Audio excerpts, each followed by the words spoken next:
ഈ തൃണമൂൽ കോൺഗ്രസിന്റെ ചരിത്രം നമുക്കറിയാവുന്നതാണ്. ബംഗാളിൽ ഈ ഹിന്ദു വിരുദ്ധതയും അതോടൊപ്പം തന്നെ ബംഗ്ലാദേശിൽ നിന്നും വരുന്നവർക്ക് വലിയ സൗകര്യങ്ങൾ ഒരുക്കുന്നതുമാണ് തൃണമൂലിൻ്റെ പരിപാടി. ഇപ്പോൾ തൃണമൂൽ കേരളത്തിലേക്ക് കടന്നു വരികയാണ്, പ്രത്യേകിച്ച് UDF-ലേക്ക്. അങ്ങനെ ഒരു ഹിന്ദു വിരുദ്ധ പാർട്ടിയെ കോൺഗ്രസ് തങ്ങളുടെ പാളയത്ത് എത്തിക്കുമോ? തൃണമൂൽ കോൺഗ്രസിൻ്റെ കാര്യം പറഞ്ഞത് ശരിയാണ്. അവിടെ BSFനെ വെച്ചിട്ടുണ്ട്. അവരങ്ങോട്ട് തിരിഞ്ഞു നിന്നുകൊണ്ട് തോക്കുമായിട്ട് ബംഗ്ലാദേശിൽ നിന്നുള്ള വരവ് തടയാൻ വേണ്ടി അവിടെ നിൽക്കുന്നു. ഇപ്പുറത്ത് അവിടെ തൻ്റെ റൈറ്റേഴ്സ് ബിൽഡിങ്ങിൽ ഇരുന്നു കൊണ്ട് മമതാ ബാനർജി അല്ല, മറുത ബാനർജിയാണ് നമ്മുടെ ഒരു പ്രേക്ഷകൻ സൂചിപ്പിച്ചിട്ടുണ്ട്. ചേരുന്ന പേര് മറുത ബാനർജി. ഞാൻ പറയുന്ന അല്ലത്, മറുത ബാനർജി അവിടെ ഇരുന്ന് റൈറ്റേഴ്സ് ബിൽഡിങ്ങിലുള്ള കസേരയിൽ ഇരുന്നു കൊണ്ട് ഇവരുടെ പോയി ഈ BSFൻ്റെയും പുറകിലിരുന്നു കൊണ്ട് വാ നിങ്ങളിങ്ങ് വാ എന്നും പറഞ്ഞ് റേഷൻ കാർഡും ആധാർ കാർഡും പിന്നെ റേഷനും എല്ലാം വെച്ച് ഓഫർ ചെയ്തുകൊണ്ട് ഇവിടെ കുടിയിരുത്തിക്കൊണ്ട് അവരുടെ ഗുണ്ടാ പ്രവർത്തനങ്ങൾക്ക് വേണ്ടിയിട്ടും അവരുടെ വോട്ട് വോട്ട് മാത്രം മതി, നിങ്ങൾക്ക് എന്ത് വേണമെങ്കിലും ഞാൻ തരാം എന്നുള്ളൊരു മനോഭാവത്തോടുകൂടി ചെയ്യുന്ന മമതാ ബാനർജിയുടെ ബംഗാളിൽ മാത്രം ഒതുങ്ങി തീർന്ന ഒരു പാർട്ടിയാണത്. മഹാരാഷ്ട്രയിലും ഹരിയാനയിലും ഒക്കെ മത്സരിക്കാൻ വെച്ച് കെട്ടിവെച്ച തുക പോലും നഷ്ടപ്പെട്ട് നാണം കെട്ട് വന്ന ഒരു പാർട്ടി. ഇപ്പോൾ എങ്ങും തട്ടകം തേടി പലയിടത്തും നടന്നിട്ട് ഏറ്റവും പറ്റിയത് ഈ നിയമവിരുദ്ധമായിട്ടുള്ള ഈ പാർട്ടിയാണെന്നുള്ള ബോധ്യത്തിൽ PV അൻവർ ഇത് ചെന്ന് ചാടിക്കൊടുത്തു. നിയമവിരുദ്ധം എന്ന് പറഞ്ഞാൽ നിയമവിരുദ്ധമായിട്ടുള്ള പ്രവർത്തനങ്ങൾ ചെയ്യുന്നത്, അവിടെ മാനഭംഗപ്പെടുത്തുന്നതിനെ പ്രോത്സാഹിപ്പിക്കുന്ന, അഴിമതിയെ പ്രോത്സാഹിപ്പിക്കുന്ന, വംശഹത്യയെ പ്രോത്സാഹിപ്പിക്കുന്ന ഒരു പാർട്ടി. അതാണ് മുർഷിദാബാദിലുമൊക്കെ നമ്മളതാ കണ്ടത്. അതിന് പിന്നെ സഹായം ചെയ്തു കൊടുക്കുന്ന ആ നാട്ടിലെ ഗവർണർ പോലും അവിടെ പോയിക്കരുത്, കുഴപ്പമാവും എന്ന് പറഞ്ഞ് സുഖമായിട്ട് ഗവർണർ പോവുകയും ചെയ്തു, കാണുകയും ചെയ്തു, തിരിച്ചു വരികയും ചെയ്തു. അങ്ങനെയുള്ള ഭീഷണിക്കൊന്നും വഴങ്ങിയില്ല. നമ്മുടെ അഭിമാനമാണ് ആനന്ദബോസ്, CV ആനന്ദബോസ്. അപ്പോൾ ആനന്ദബോസിൻ്റെ മുമ്പിൽ മമത അങ്ങനെ തോറ്റമ്പി, അത്രയേ ഉള്ളൂ.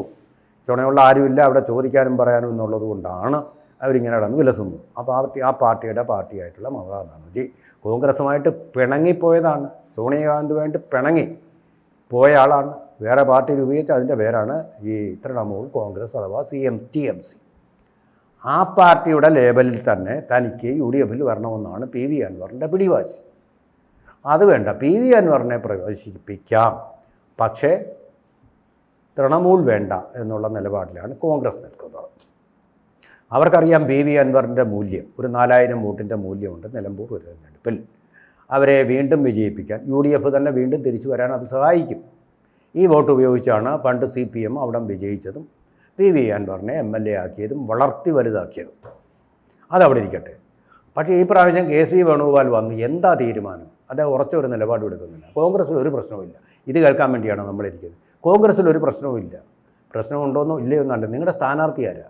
ഉറച്ച തീരുമാനമില്ല. നിങ്ങൾ തൃണമൂൽ കോൺഗ്രസിനെ പാർട്ടിയിലെടുക്കും, ഉറച്ച തീരുമാനമില്ല. എല്ലാ അഴകൊഴ തീരുമാനങ്ങൾ എന്ന് തീരുമാനമെടുക്കാൻ കഴിയാത്ത ഒരു പാർട്ടിയായിട്ട് കോൺഗ്രസ് മാറിയിരിക്കുക. ഒരു ഉറച്ച തീരുമാനമില്ല. ഇപ്പം ആര്യാടൻ ഷൗക്കത്തുണ്ട്, പേടിയാണ് അവർക്ക് ആര്യാടൻ ഷൗക്കത്തിനെ സ്ഥാനാർത്ഥിയാക്കി വെക്കാൻ. കാരണം എന്താ? PV അൻവറിന് ഇഷ്ടമല്ല ആര്യാടൻ ഷൗക്കത്തിന്. അതേ ഉള്ളു കാര്യം. വേറെ ഒരു കുഴപ്പമുള്ള വ്യക്തിയല്ല, നല്ല ഒന്നാം തരം കാൻഡിഡേറ്റ്. ദേശീയ മുസ്ലിമായിട്ടുള്ള ആര്യാടൻ മുഹമ്മദിൻ്റെ മകൻ ഒരു കോൺട്രവേഴ്സി ഉണ്ടാക്കിയിട്ടില്ലാത്തതാണ്. എത്ര സൗമ്യനും അതുപോലെ തന്നെ മതനിരപേക്ഷനുമായ ആ വ്യക്തിയെ സ്ഥാനാർത്ഥിയാക്കാൻ അൻവർ സമ്മതിക്കുന്നില്ല. അൻവറിൻ്റെ വോട്ടിന് വേണ്ടിയിട്ട് മറ്റ് ആൾക്കാരെ പ്രീണിപ്പിക്കുന്നത് പോലെ അൻവറിനെ പ്രീണിപ്പിച്ചുകൊണ്ടിരിക്കുകയും, എന്നാൽ തൃണമൂൽ കോൺഗ്രസ് വരുന്നത് ഹൈക്കമാൻഡിന് ഇഷ്ടപ്പെടുകയില്ല, സോണിയാഗാന്ധിക്ക് ഇഷ്ടപ്പെടില്ല. സോണിയാഗാന്ധിയുടെയും രാഹുൽ ഗാന്ധിയുടെയും ശത്രുനിരയിലാണ് ഇവർ എന്നുള്ളതുകൊണ്ട് അതും പേടി. അങ്ങനെ കഴിച്ചിട്ട് ഇറക്കാനും വയ്യ, മധുരിച്ചിട്ട് തുപ്പാനും വയ്യ എന്നുള്ള വല്ലാത്തൊരു ആശങ്കയിലാണ് ഇപ്പോൾ കോൺഗ്രസ്. അതൊട്ട് തുറന്നു പറയുകയില്ല, എല്ലാം പത്രക്കാരുടെ കുറ്റമായിട്ടാണ് പറയുന്നത്. ഉറച്ചൊരു തീരുമാനമെടുക്കാൻ കഴിവില്ല, അഴകൊഴ നയമാണ്. അതിൻ്റെ ഫലമായിട്ട് എന്താ? കേരളത്തിൽ പ്രതിപക്ഷമായിട്ടുള്ള അവരുടെ പ്രവർത്തനം പാടെ നിലച്ചു. ഈ തൃണമൂൽ കോൺഗ്രസ് ബംഗാളിൽ നടപ്പിലാക്കുന്ന സംഭവങ്ങളുണ്ടല്ലോ, പ്രത്യേകിച്ച് അഴിമതി, ഹിന്ദു വിരുദ്ധതയും ഈ ബംഗ്ലാദേശികളെ പിന്തുണയ്ക്കുന്നതുമെല്ലാം, അതെല്ലാം കേരളത്തിൽ നടപ്പിലാക്കുമോ അവസാനം അൻവറിലൂടെ? കേരളത്തിൽ അത് നടപ്പാവുകയൊന്നുമില്ല. കാരണം കേരളത്തിൻ്റെ ഒരു മതേതര മനസ്സുണ്ട്. ഇപ്പോൾ കണ്ടില്ലേ, നമ്മളിപ്പോൾ പിന്നെ മുസ്ലിം ബ്രദർഹുഡിൻ്റെ ബാനറുകളുമായിട്ട് അവിടെ പ്രകടനം പോയ ആൾക്കാർ തിരുത്താൻ ശ്രമിച്ചു. നമ്മുടെ സമസ്ത തന്നെ ശ്രമിച്ചു. മുസ്ലിം ലീഗും തിരുത്തൽ ശക്തിയായിട്ട് അവിടെ വരും. അപ്പോൾ അതുകൊണ്ട് കേരളത്തിൽ അങ്ങനെയുള്ള പരിപാടികളൊന്നും നടത്തില്ല. പക്ഷേ അത് വേണ്ട ജയിക്കാൻ, അതാണ് പ്രശ്നം. പി ഡി പിയുടെ സ്വാധീനം നമ്മൾ കണ്ടതാണല്ലോ. SDP അതിൻ്റെ സ്വാധീനം നമുക്ക് കാണാം. ഇപ്പോൾ തിരുവനന്തപുരത്ത് ഇങ്ങനെയുള്ള വർഗീയതയൊന്നും ഇല്ലാത്ത സ്ഥലത്ത് പോലും അവർ പാങ്ങോട്ടൊരു സീറ്റ് വാർഡ് കൗൺസിലാണ് എങ്കിലും നേടിയില്ലേ. അപ്പോൾ അത്രയും ചെറിയ ശക്തികൾ മതി. ഇവർ പറയുന്നു, ആര്യാടൻ മുഹമ്മദും പറഞ്ഞിരുന്നത് അതാണ് തന്നെയാണ്, മുസ്ലിങ്ങളിൽ ഒരു ചെറു ന്യൂനപക്ഷം 0.0001 എന്നാണ് അദ്ദേഹം പറഞ്ഞ വാക്ക്. ആ വാക്കിനുള്ള ഒരു ശക്തി മതി നിങ്ങൾക്കൊരു തെരഞ്ഞെടുപ്പ് അട്ടിമറിക്കാനും ഇതുപോലെ ഒരു ബന്ദ് നടത്താൻ അവർ മതിയായിരുന്നല്ലോ. പത്രത്തിൽ വാർത്ത പോലും വരാതെ ഫോണിൽ കൂടെ പറഞ്ഞ് ബന്ദ് നടത്താൻ അവർ പോരെ. ഒരുങ്ങിപ്പുറപ്പെട്ട ഒരുമ്പെട്ടവൾ എന്ന് പറയുന്നത് പോലെ ഒരുമ്പെട്ട് പോയാൽ പിന്നെ രക്ഷയില്ല.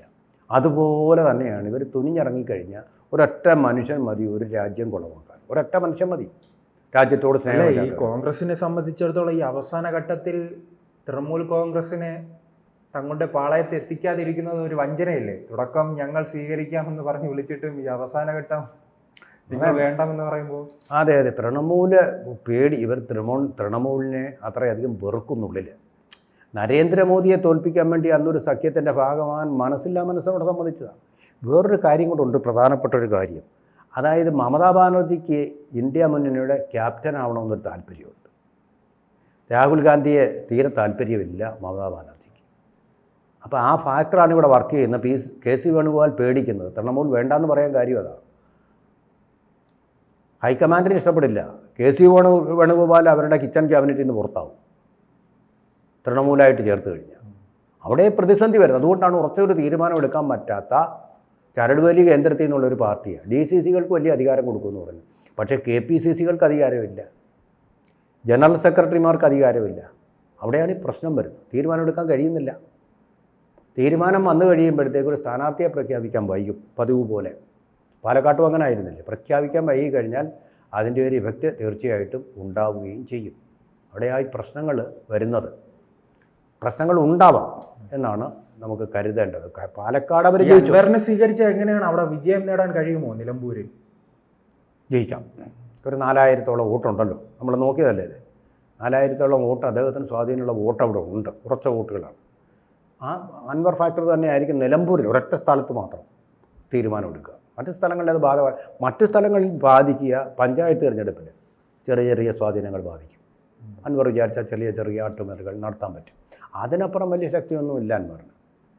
അതുപോലെ തന്നെ ഇത് UDFും അൻവറും മത്സരിക്കുന്നത് CPM എന്നൊരു വലിയ കേഡർ പ്രസ്ഥാനത്തിനെതിരെയാണ്.